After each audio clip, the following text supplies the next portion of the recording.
welcome to the Great American Beer Festival 2009 in Denver, Colorado.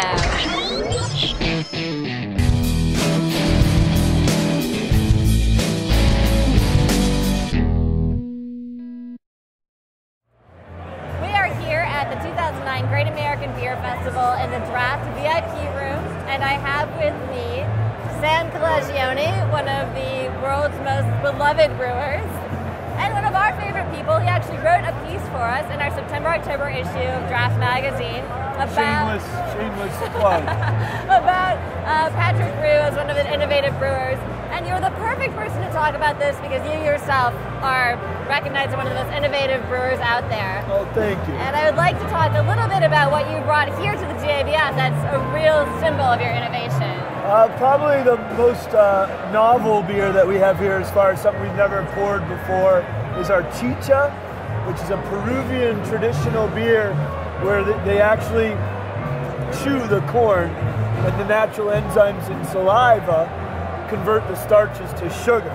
Sounds delicious, right? Sounds amazing. Mouth-watering. Yes. Right? So that's a pretty unique one. It's also got strawberries in it and some pepper trees from Peru.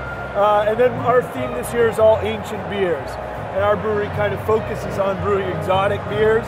And we're kind of showing people that long before the domestic light lager dominated the beer world, breweries, cultures around the world were brewing very exotic beers with their indigenous ingredients. Right, and before we get into all of this, I know you have a series of them.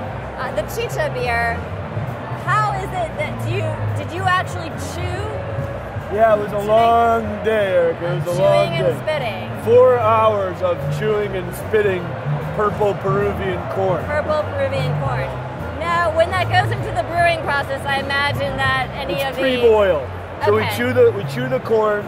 The starches through the enzyme are converted to sugar. The next day, we add the cakes of chewed corn to the beer, and then we boil it afterwards. So it's very sterile, even though it might sound a little gross. Right. So I actually tasted it. It's really wonderful. Did? Yeah, I thought it was great. One of the other new ones you came out with this year is Sati, which is definitely on my list of favorite beers. So what's Sati and what did you do with that beer?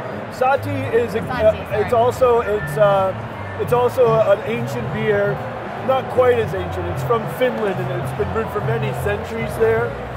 The traditional Finnish Sati is made with rye and junipers and heated with rocks because it predated the days when they had metal brewing equipment that they could put a fire under. So they would heat these rocks and then plop them into the wooden tank, and the beer would boil from the rocks. So we put these rocks over a wood fire, we add it to the beer, and then our sort of little spin that we put on it is our Sati's also made with a Indian black chai tea. So it has some really nice spicy notes as well. Very nice. Now pick one of the other beers that you brought here and tell us more about it, because I know all of them are so interesting. We could be here for an hour.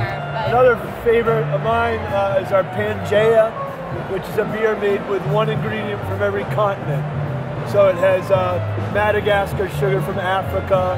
It has crystallized ginger from Australia.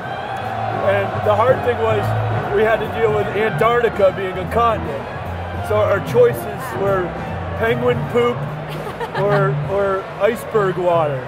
Guess which one we went with? I'm clueless. It was a toss-up. Right, sure. The early test batches, people preferred the Arctic water one.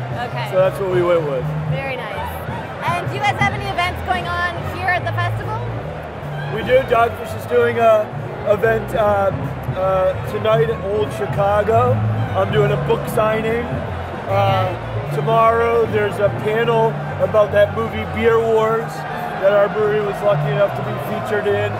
And then tomorrow night at Falling Rock we're doing a late night thingy. Very nice. A late night thingy? Yeah, I want to see you at that. I will definitely be there. Sounds intriguing. I know that you are actually launching beer dinners throughout the country to spread this idea of these ancient ales. Can you talk a little bit about that? Sure. Well, our mutual friend Lewis, who works with Dogfish, does a great job of being an evangelist for our beers. So we're getting him out on the road, going around the country, doing a series of beers all around pairing our foods with these ancient beers.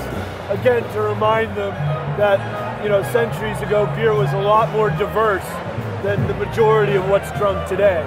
But of course, you know that, Draft Magazine and All About Beer and Great American Beer Fest and Beer Advocate and all the breweries, we all help each other get the word out and turn people on to the diverse exotic beers that are coming out of the 1,500, you know, great little independent breweries today. Absolutely. All right, Sam, thanks so much for sharing with me. Cheers to pleasure. you. My pleasure. Here you go, hug it out. All right. Good seeing you.